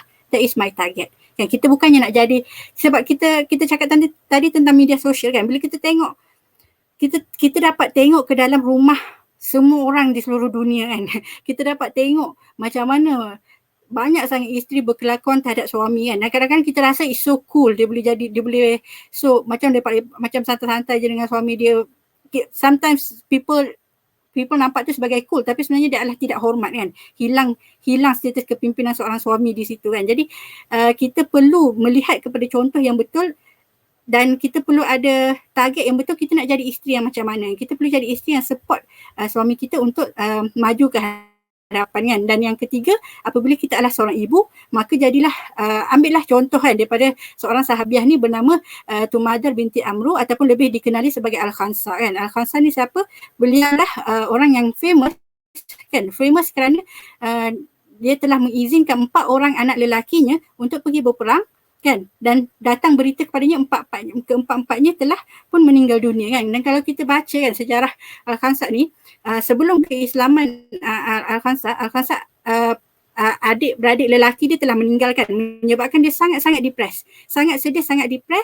Dia seorang penyair dan semua puisi dia adalah tentang kesedihan dia terhadap pemergian adik-beradik lakinya kan. Tapi apabila dia telah memeluk Islam dan keempat-empat anak lelakinya telah meninggal dunia, dia menerima berita tu dengan penuh kesabaran, dengan penuh pengharapan bahawa semoga Allah akan menyatukan mereka kembali di dalam syurga kan. Macam tu juga kita hari ini, kita perlu sebagai seorang ibu, kita perlu berusaha sehabis baik membentuk anak kita kan, menjadi pejuang Islam yang akan menegakkan Islam di negara kita kan, yang akan mempertahankan negara kita, dan kita perlu sediakan mereka untuk menjadi orang yang rela berkorban demi negara kan. Itu adalah cita-cita kita kan? Sebab kita tengok ramai juga yang macam ibu-ibu yang macam anak dia untuk dia je, tak boleh pergi kat tempat bahaya sikit, tak boleh kan. So kita kena jadi orang yang berjiwa besar demi pembangunan negara kita lah, insya-Allah kan. So mungkin sekadar itu je lah daripada saya serahkan kembali kepada moderator. Okay, terima kasih kepada Puan Hanan atas perkongsiannya. Okay, ibu seorang wanita berjiwa besar Okay, kita perlu menjadi wanita yang berjiwa besar. Moga itulah sedikit yang kita boleh dapat daripada kejayaan Sabiha tadi kan. Kita Khadijah lah yang panel kita kongsikan tadi kan, yang mana dalam keadaan Rasulullah sendiri kan menggeletar balik rumah kan. Jadi kalau kita macam mana? Adakah kita marah-marah? Kan? Ataupun kita bersikap seperti Khadijah lah. Okey, baik, seterusnya kita teruskan lagi soalan kepada Cik Fatin. Okey, Cik Fatin boleh kongsikan contoh kejayaan wanita di tanah air kita yang boleh berhadirin dapatkan sedikit info lah kejayaan wanita ni. Dipersilakan. Terima kasih Cik Naswa. Kalau cakap pasal wanita di tanah air, rasanya ibu kita yang paling terdekat lah kan. Cik Naswa pun boleh, Cik Puan Hanan pun boleh kan. Tapi saya suka bila Kak Hanan cakap bila Puan Hanan cakap pasal Aisyah kan. Dulu saya ingat lagi ada satu Islamic scholar yang quite respectable lah, dia based kat UK.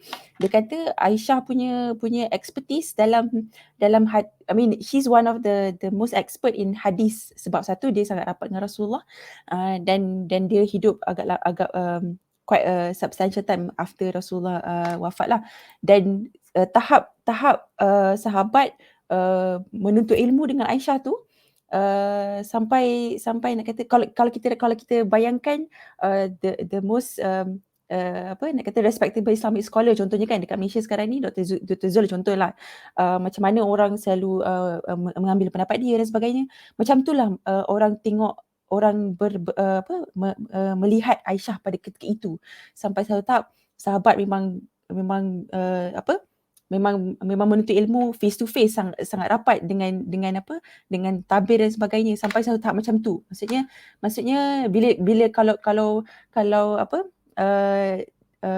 Barat mengatakan bahawa Islam ni adalah satu agama yang opresif dan sebagainya, benda tu sangat kakak lah kalau kita tengok kan. Sebab bukti yang paling utama kalau kita tengok Aisyah contohnya kan. Okey, itu adalah macam Puan Hanan cakap tadi, sahabiah lah. Kalau kita tengok contoh kejayaan wanita di tanah air, satu saya cakap tadi, walaupun di Indonesia tapi Ibu Yoyo Yusra adalah seorang Melayu di Indonesia lah. Interestingly saya baru tengok filem Kartini, dan bila saya baca balik pasal Kartini ni macam agak interesting lah, dan antara contoh yang kita boleh tengok di tanah Melayu sendiri adalah contohnya Zainul Munshi Sulaiman ataupun dikenali sebagai Ibu Zain. Beliau adalah seorang tokoh pendidikan dan politik. Ibu Zain ni dia dikenali sebagai ibu pembebasan wanita Melayu. She was being trained as a teacher, dan apa yang dia buat adalah dia systemizekan pendidikan wanita Melayu ni sama selari dengan sistem sekolah Inggeris pada ketika itu yang sangat organized dan sangat prestigious lah. So dia susun sistem pendidikan Melayu sama taraf dengan sistem pendidikan Inggeris. Dan antara contoh yang kedua, yang saya taklah pakar dalam sejarah Melayu, tapi salah satu yang saya rasa sangat tertarik lah adalah Khatijah Siddiq. Khatijah Siddiq ni dia pemimpin wanita yang lantang bersuara berkenaan hak wanita dalam masyarakat supaya disamatarafkan dengan hak kaum lelaki. Maksudnya ini secara khususnya adalah pengundian kepada wanita. Maksudnya wanita boleh mengundi, wanita boleh bertanding dan sebagainya. Itu dia punya sumbangan lah. Sampai satu tahap Khatijah Siddiq ni adalah seorang yang sangat lantang bersuara lah. Contoh kalau kita tahu kawan-kawan kita yang suka nampak rebellious dan sebagainya, lantang bersuara, mungkin kita boleh panggil dia Khatijah Siddiq lah. Tapi sampai satu tahap kelantangan beliau ni, dulu dia dalam parti UMNO lah, yang majoritinya memang Melayu. Disebabkan kelantangan tu, beliau telah dipecat daripada UMNO dan akhirnya masuk PAS sebagai ketua wanita, tak silap saya.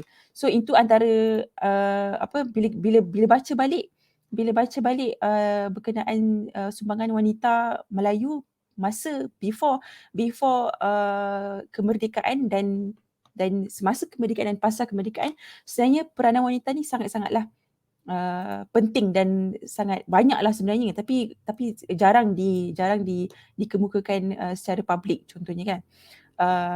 Dan sukalah untuk saya rumuskan berkaitan topik wanita dan pembangunan negara bila sebab every time kalau kita masuk bulan Ogos je, kita akan reflect tentang ataupun kita akan muhasabah dengan kemerdekaan, hakikat kemerdekaan, makna kemerdekaan dan sebagainya kan.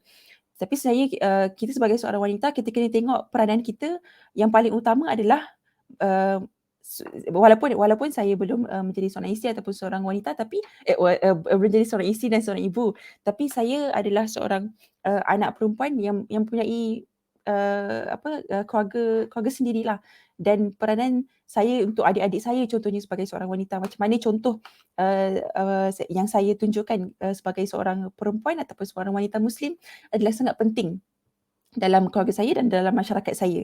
Dan akhirnya saya suka bila frasa perjuangan bermula daripada rumah, dan bila kita cakap pasal perjuangan, kita bayangkan angkat spanduk lah, jerit sana sini dan sebagainya. Tapi hakikatnya pada erti kata seorang wanita, berbalik kepada fitrah kita, perjuangan kita yang sebenarnya adalah memang bermula pada rumah.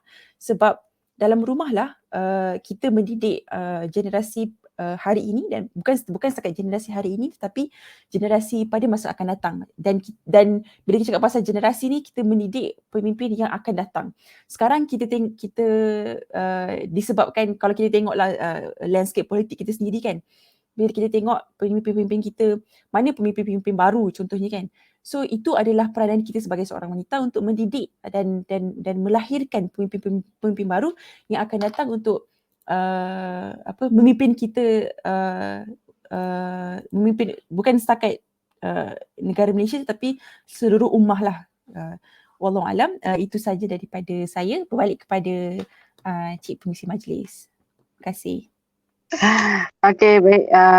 Dengan itu berakhirlah sudah. Terima kasih Cik Fatin atas perkongsiannya. Okey, berakhirlah sudah sesi kita pada hari ini. Dan saya nak simpulkanlah yang mana peranan wanita dalam pembangunan negara sangat penting dalam membina generasi yang akan datang kan.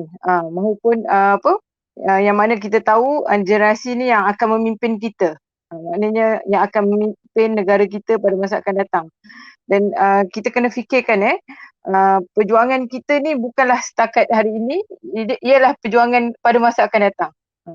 Perjuangan masa datang yang panjang, yang menuntutkan kita untuk berilmu dan baiki diri kita. Seterusnya kita boleh baiki generasi akan datang, insyaAllah.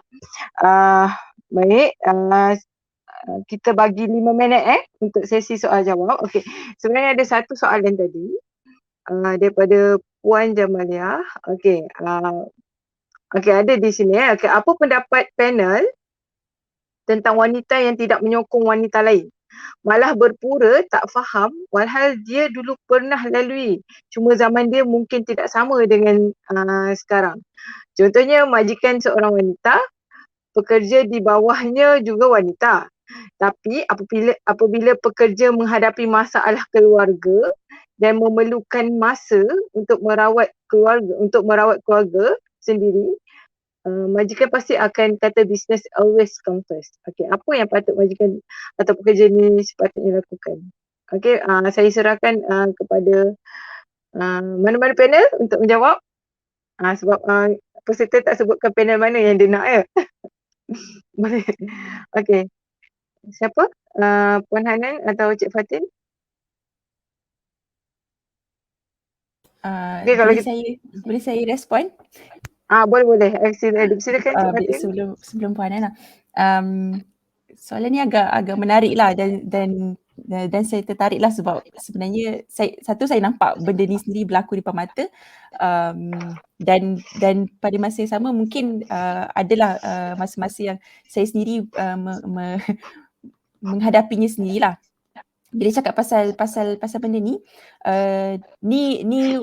regardless of gender issues lah, ini adalah hakikat landscape pekerjaan kita. Landscape pekerjaan kita masa sekarang ni, sekarang yang kita hidup ni adalah satu masa yang pertama kali banyak-banyak generasi berada di dalam satu masa yang sama. Dulu contohnya masa generasi baby boomers kan, parents kita dan sebagainya, kebanyakan memang majority yang berada dalam office tu ataupun suasana pekerjaan tu kebanyakannya adalah sama, lebih kurang sama umur dan sebagainya lah. Tapi pada bukanlah tahun ini, tapi rasanya start daripada 2019 tak salah saya, ataupun 2018 ataupun lebih, tapi era milenial lah. Era milenial tu ini adalah pada masa yang pertama, the first time ever, different kind of almost all different kind of generations are being put in one place. Dan ini sebenarnya adalah isu intergenerational issues lah, ataupun apabila different generasi clash dengan generasi yang lain. So dulu baby boomers punya generation, diorang they had it hard, and diorang punya persepsi adalah, oh masa dulu saya lagi susah, you know, dan apa yang awak hadapi sekarang ni macam just a small fraction of what I experienced last time dan sebagainya. Itu adalah selalunya frasa-frasa yang normal yang selalunya diperkatakan oleh majikan kalau majikan kita seorang wanita dan sebagainya kan.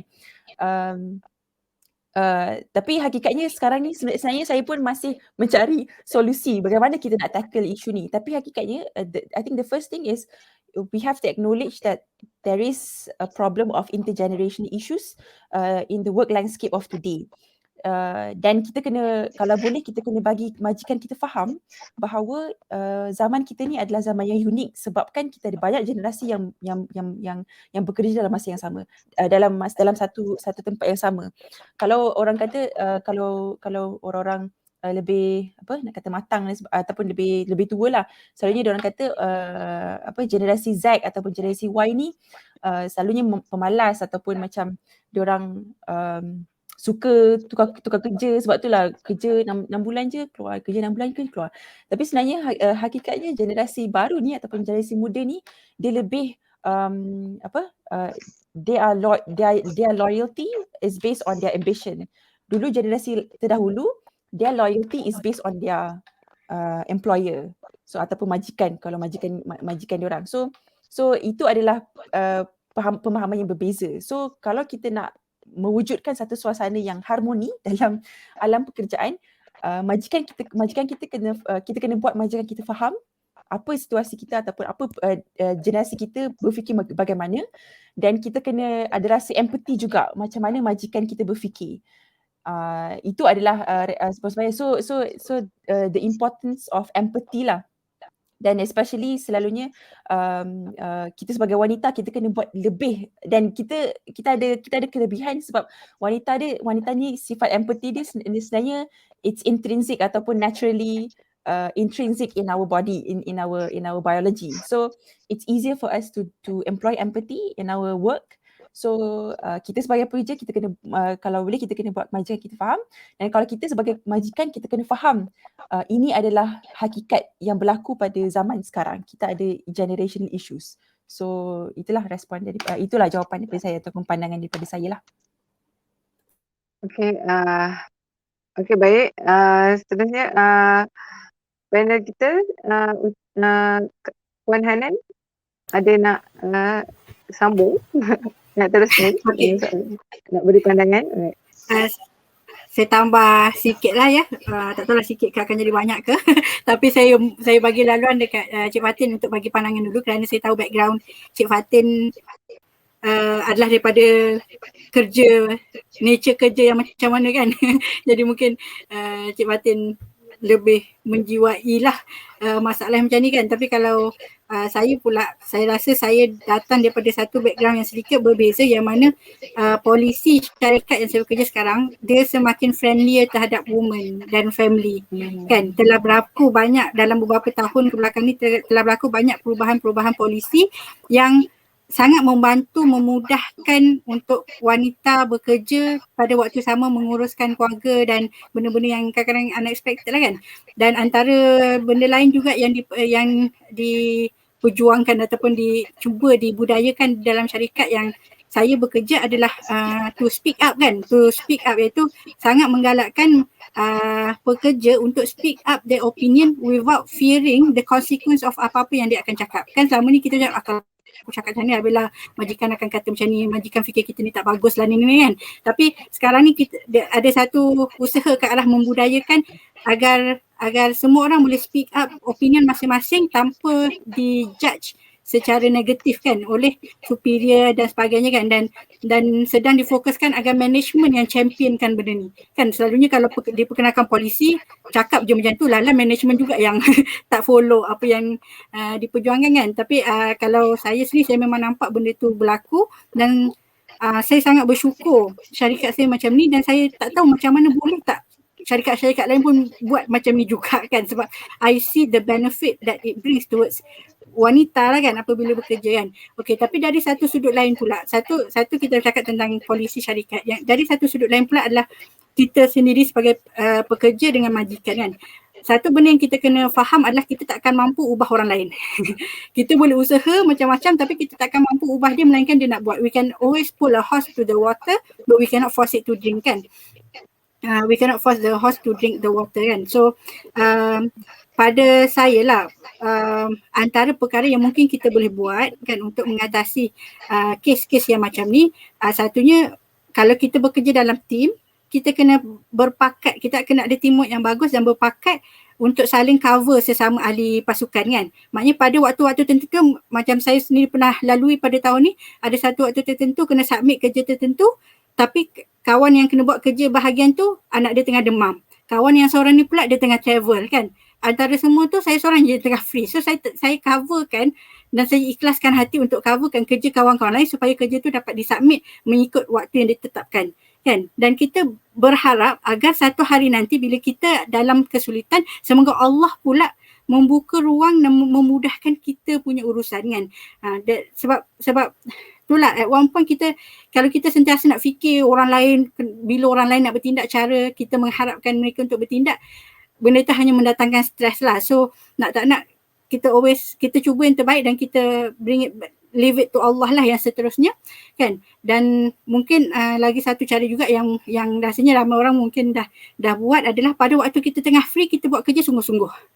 Yang kita buat kerja sungguh-sungguh supaya pada waktu-waktu yang tak diduga, yang kita terpaksa minta diri daripada memberikan sepenuh komitmen, semoga by then kita dah ada a certain level of reputation di mata majikan kita kan. Dia dah ada a level of trust terhadap kita yang kita ni memang kalau buat kerja memang tip-top, memang on time dan sebagainya, cuma sekarang ni dia tengah ada masalah.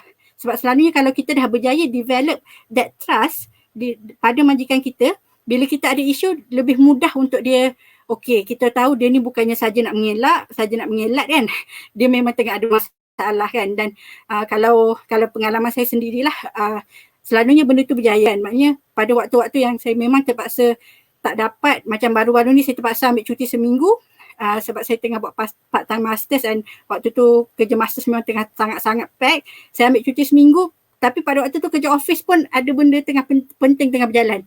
Tapi alhamdulillah saya punya bos boleh macam it's okay, fine, you just take the whole week off kan. Macam padahal kita takut ni nak minta sebab kita tahu ada bos perlukan kita untuk sekian-sekian punya kerja kan. Tapi alhamdulillah kerana kita dah give our best waktu sebelum tu, bila time yang kita betul-betul perlu take off, dia orang okay. And again I have to stress, antara reason benda ni boleh berlaku juga adalah kerana polisi syarikat sendiri menggalakkan agar management memahami dan ada empathy terhadap majikan lah, especially during this time yang semua orang work from home. Kita nak elakkan mental stress dan sebagainya kan. So mungkin itu sedikit sebanyak cadangan yang mungkin kita boleh buat bila kita terpaksa berhadapan dengan situasi yang macam ni. But of course again I have to stress, kita tak dapat nak kawal apa yang orang lain buat. Kalau kita faham benda tu, yang dia akan lebih menenangkan fikiran lah. Kita cuba urus apa yang kita boleh urus, selebihnya dia nak fikir macam mana ke, kita kena sentiasa ingat rezeki kita kat tangan Allah kan. Macam mana apa akan jadi kepada kita punya rating, performance rating dan sebagainya, Allah yang akan uruskan kan. So kita tenangkan hati kita dengan kepercayaan itulah. So insyaAllah, so saya serahkan baliklah kepada moderator.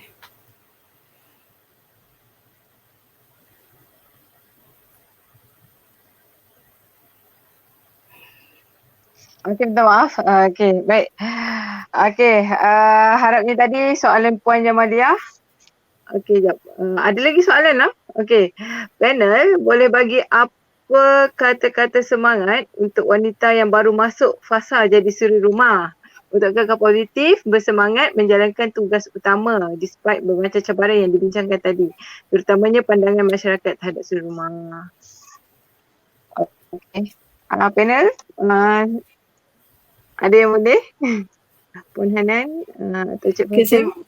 saya mulakan dulu, tapi saya mungkin bukan orang yang terbaik untuk cakap sebab saya belum berada di dalam fasa tersebut. Kan hanya mereka yang berada dalam fasa tersebut yang betul-betul tahu what it feels like and what they have to go through. Cuma mungkinlah apa yang kepada mereka yang telah memilih untuk menjadi suri rumah sepenuh masa, mungkin beralih daripada bekerjaya kepada suri rumah ataupun memang daripada habis belajar terus masuk ke alam suri rumah, tak masuk ke alam kerjaya. Yang pertama sekali, kita sendiri kena yakin dengan sepenuhnya bahawa pilihan kita tu adalah satu pilihan yang baik. Pilihan yang terbaik sebenarnya. Pilihan yang terbaik. Sebab saya sendiri pun sebenarnya kalau tanya saya zaman sekolah dulu, cita-cita bila besar nak jadi apa? Nak jadi suri rumah yang soleha, yang berjaya kan. Nak jadi suri rumah kan. Kita membayangkan diri kita adalah orang yang duduk di rumah, menguruskan anak-anak kan. Dan kalau kita sendiri tak percaya benda itu, maka kita akan mudah diperdaya dengan kata-kata orang. Tapi kalau kita sangat yakin why we are doing this, why we are taking this path kan, kita sangat percaya bahawa tugas kita berada di rumah, kita nak mendidik anak-anak dan sebagainya, maka bersandarlah kepada keyakinan tersebut dan sentiasalah macam baca Al-Quran dan sebagainya yang membaca balik kata-kata kan yang mengingatkan kita macam mana Islam tu sendiri sangat mengangkatkan martabat seorang wanita yang menguruskan rumah lah kan. To me kan, kalau saya kan bila dapat tahu macam kawan office saya pun ada yang pilih untuk ambil time off daripada dia punya kerja, so dia ambil cuti I don't know few years untuk dia nak fokus kepada anak.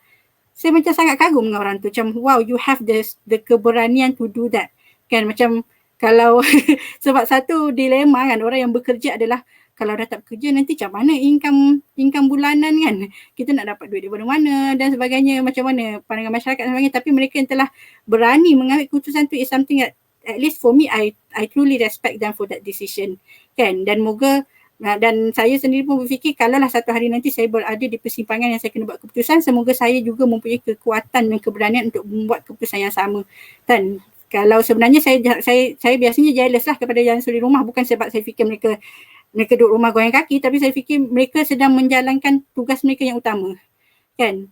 So don't be shy, don't feel bad. Ketahuilah kami sangat mencemburui anda dan buatlah yang terbaik kan, buat yang terbaik. Dan orang yang bekerja sebagai suri rumah mungkin boleh bantu compliment kan orang-orang wanita yang bekerja kan, sebab mungkin ada benda-benda yang mereka tak dapat sempurnakan kerana mereka berada di luar, jadi saling membantu kan, kita saling membantu insyaAllah. Saya nak tambah sikit boleh? Sikit je. Boleh? Okey. Macam puan yang cakap tadi lah. Dan saya secara peribadinya menjadi suri rumah adalah salah satu cita-cita teragung saya. Sebab memang itu adalah peranan fitrah yang utama sebagai seorang wanita. Dan saya rasa bila kita cakap pasal terima kasihlah Aisyah Rosan sebab yang tanya ni, sebab sebenarnya ini adalah perasaan kebanyakan wanita yang menjadi suri rumah di luar sana yang merasakan suri rumah ni seolah-olah tak ada standard ataupun seolah-olah telah mengabaikan dunia berkerjaya untuk just duduk at home, goyang kaki, spend time dengan anak-anak tu je. Tapi hakikatnya bila jadi suri rumah ni, you basically work almost 24/7.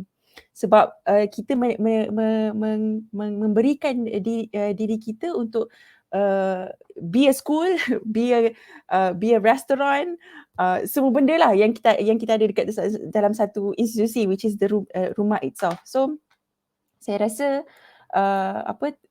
kepada suri rumah di luar sana tidak perlu merasakan yang peranan anda ni adalah double standard ataupun second class kepada orang-orang kalau compare dengan wanita-wanita yang berkejaya dan sebagainya.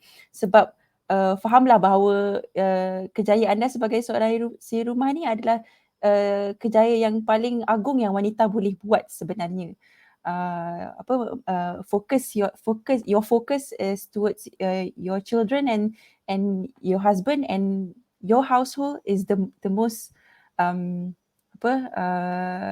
kerja yang paling mulia lah yang saya nampak. Macam ibu saya pun pernah bekerja dan akhirnya lepas sambung masa dia decide untuk fokus untuk anak-anak, dan bagi saya itu adalah satu pilihan yang terbaik sebab akhirnya dia melahirkan satu generasi, hopefully lah, nampak saya macam sebagai seorang manusia kan, lahir sebagai seorang manusia, so hopefully akhirnya dia nak memanusiakan seorang manusia itu sendiri, iaitu anak-anak kita. So bagi saya jangan merasakan anda dipinggirkan, ataupun walaupun taraf siri rumah ni belum lagi diiktiraf secara rasminya dari segi ekonomi, dari segi polisi dan sebagainya, itu adalah masalah yang perlu satu negara selesaikan. Tapi hakikatnya kita sebagai seorang isteri rumah tidak perlu merasakan yang kita punya sumbangan ni tidak memberi apa-apa sumbangan. Hakikatnya kita memberi sumbangan yang paling utama kepada negara. Wallahualam. Okay, terima kasih kepada panelis kita, Puan Hana dan Cik Fatin atas jawapan yang diberi tadi. Harapnya para hadirin yang menyoal tu berpuas hati Puan Jamaliah dan Puan Nur Aisyah, insya-Allah kan. Kita boleh manfaatkanlah perkongsian ni, dan saya ada sedikit pengumuman, okay, sebelum kita akhiri slot kita hari majlis kita hari ni, iaitu pengumuman kepada peserta aktif kita. Okay, pemenangnya ialah, okay, yang pertama Afikah Amal, okay, yang kedua Puan Nur Jamaliah, dan yang ketiga Puan Aisyah Ruslan. Tahniah ya kepada pemenang-pemenang kita. Okey, berikan tepukan sikit pada para pemenang, okey, kerana aktif dalam chat kita pada hari ini. Okey, dan seterusnya cabutan bertuah, kita jimat masa kita terus umumkan. Okey, pemenang untuk cabutan bertuah jatuh kepada Nur Rafinah Yusnanadi. Betul tak? Nur Rafinah. Okey, baiklah. Okey, tahniah kepada semua pemenang dan kepada semua hadirin yang hadir pada hari ini. Okey, kepada pemenang, anda akan dikontak oleh AJK. Okey, jangan risau, anda akan dikontak, dan nama anda pun akan naik dalam FB page kita. Okey, Wanita Isma KL. Okey, oleh itu kita tutuplah majlis kita pada malam ni dengan tasbih kifarah dan surah Al-As.